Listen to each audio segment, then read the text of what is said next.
But how many therapists are likely to actually say to a patient who comes in who's depressed or anxious, how many of them are likely to say, well, look, put the smartphone down, stop watching pornography, you're overweight, start eating healthy, get some exercise, get some sun, go for a jog.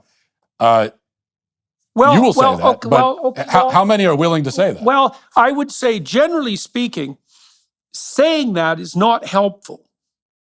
Now, let me explain why.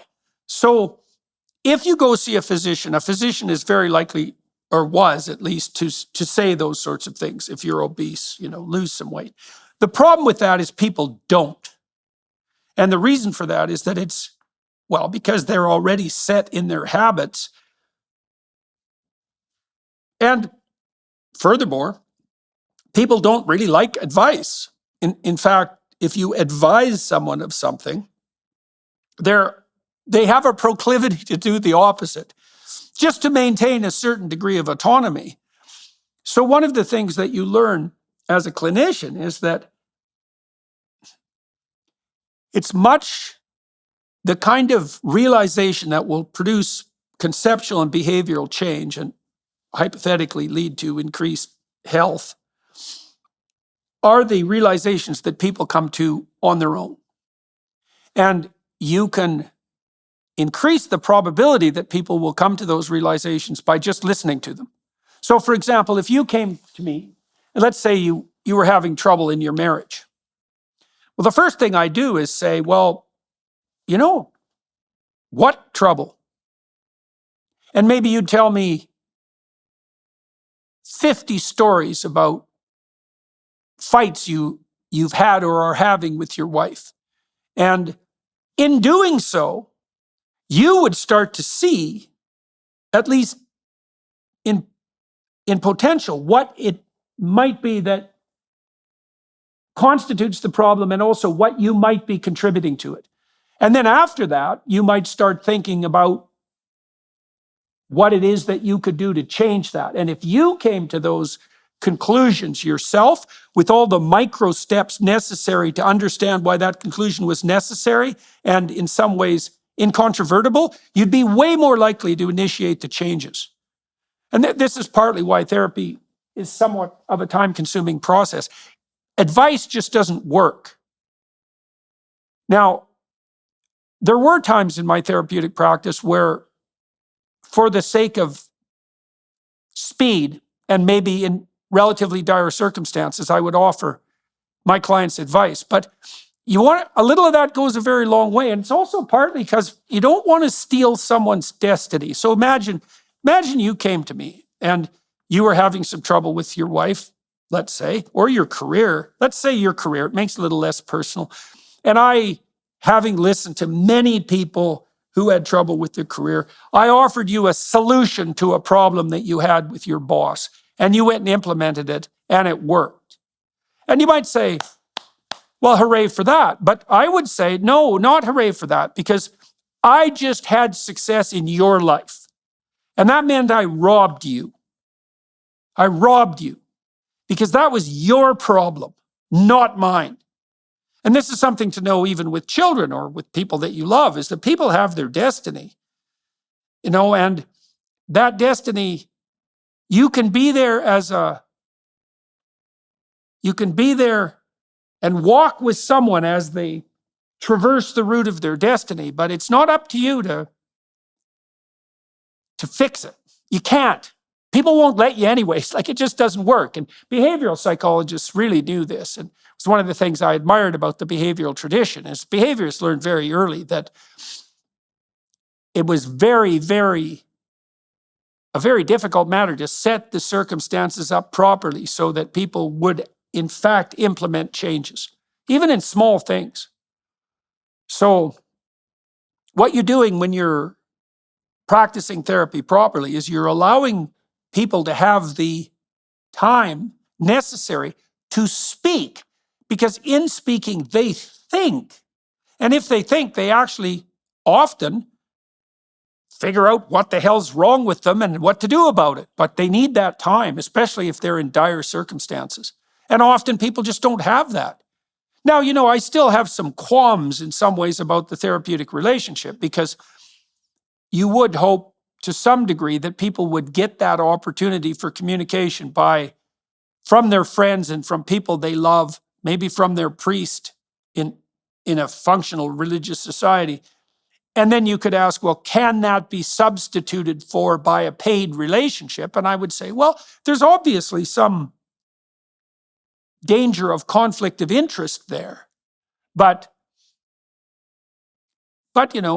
you can do good things imperfectly as well. And it was certainly the case that many of the people who came to talk to me had no one else to talk to, ever.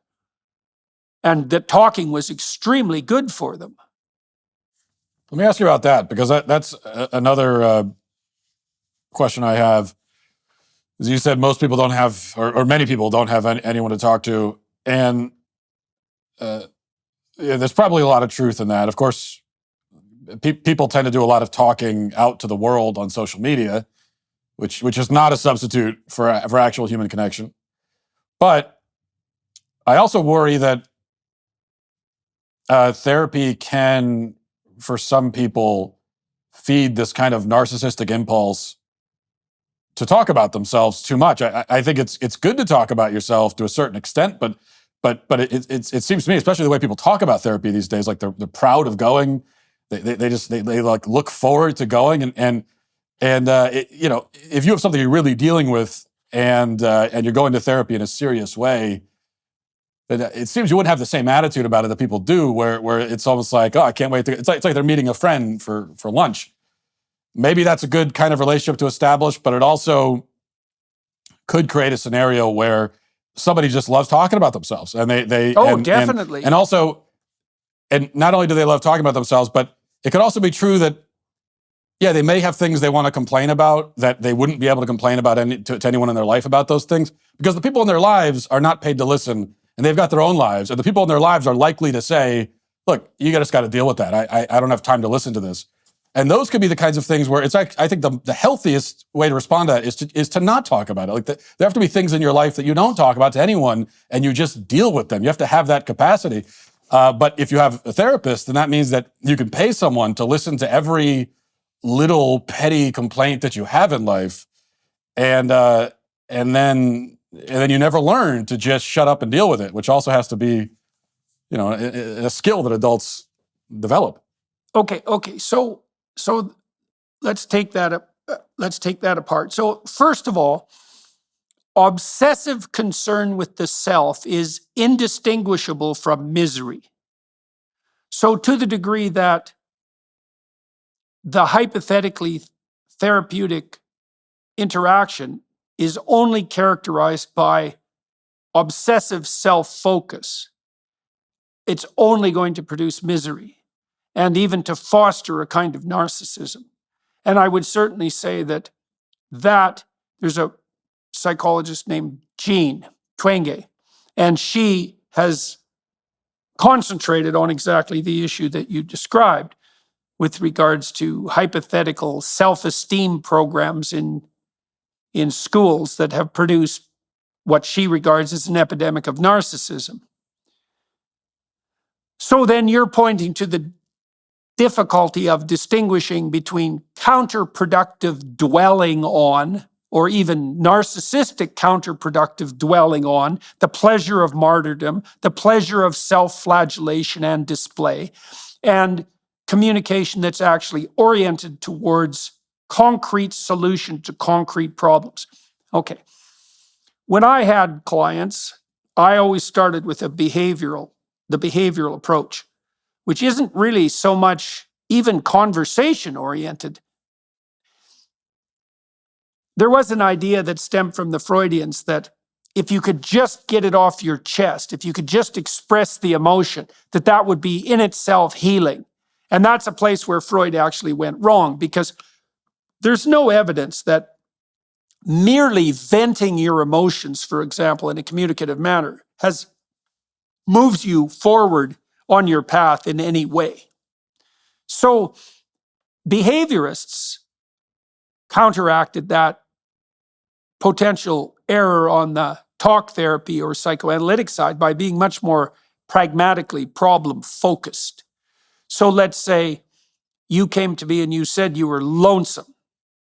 Well, we might be able to delve into your past and find out what experiences warped your perspective so that you were unable to socialize. And we might be able, by doing so, to clear out some of the obstacles of conception. Maybe you think all people are untrustworthy because you were betrayed repeatedly when you were a child.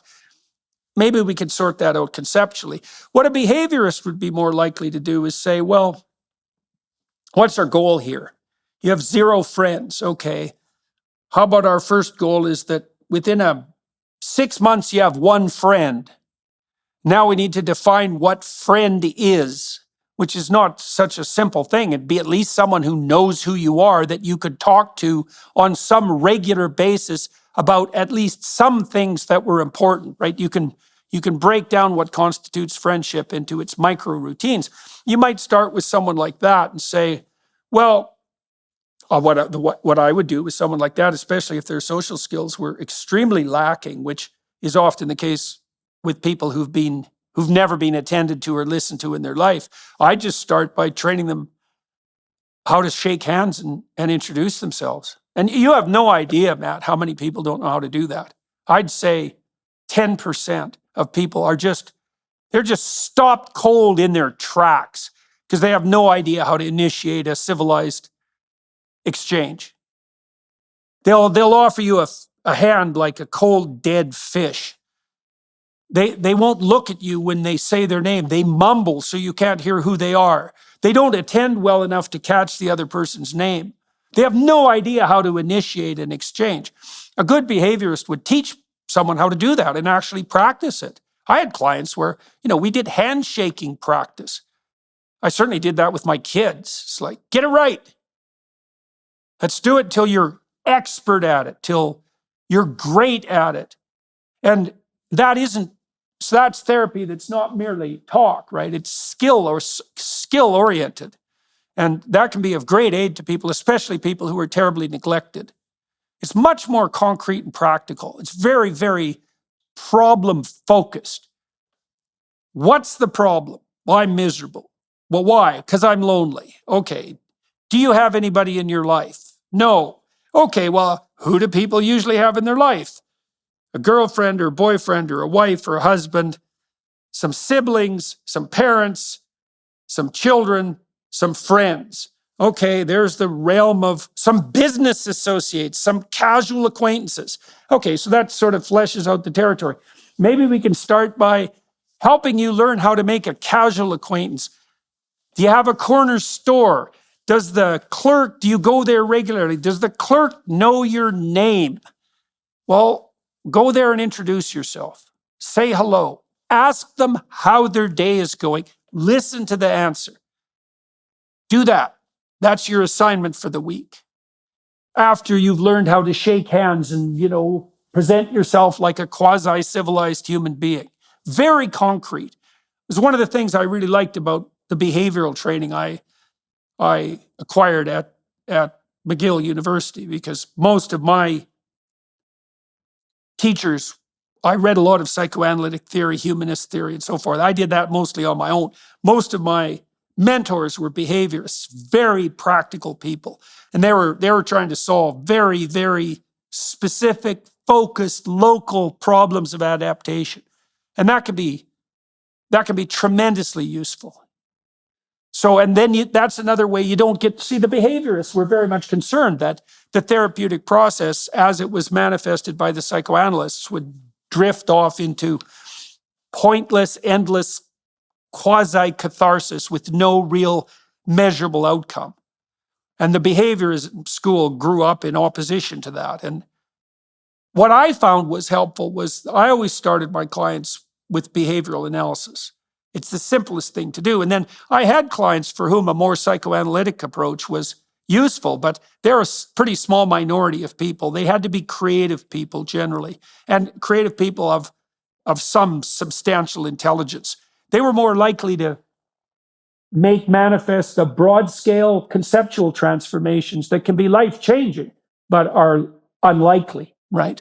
I mean, look, profound people are capable of profound realizations. And that's kind of what you're after on the psychoanalytic front, but that's definitely not for everyone. Another danger, too, of therapy, you really see this with the perversions of Freudian theory. So your typical dim-witted, badly trained psychotherapist, often a social worker, but not always, will assume reflexively that if there's anything wrong with you in adulthood, any form of suffering, it's because you were abused, and usually sexually, as a child. That's the theory. And then what they do is go on a hunt for evidence to prove that theory. And one of the consequences of that, it's happened repeatedly, is that the therapists literally end up helping their clients conjure forth memories that don't even exist. Unbelievably, like I said, a poorly trained therapist can do you a world of harm. And we're also on thin ice there at the moment too, because therapists are now mandated by law to lie to you. And so that's especially on the gender front. You're whoever you say you are. It's like no therapist has ever believed that, ever, about anything. Quite the contrary. And the fact that my colleagues in their silence are complicit in this mass atrocity is one of the reasons I thought it might be interesting to talk to you about your skepticism about therapists. If you'd like to see what else I have to say, you can access my full show by going to dailywire.com or by going to the Matt Walsh Show Twitter page. Hope to see you there. Godspeed.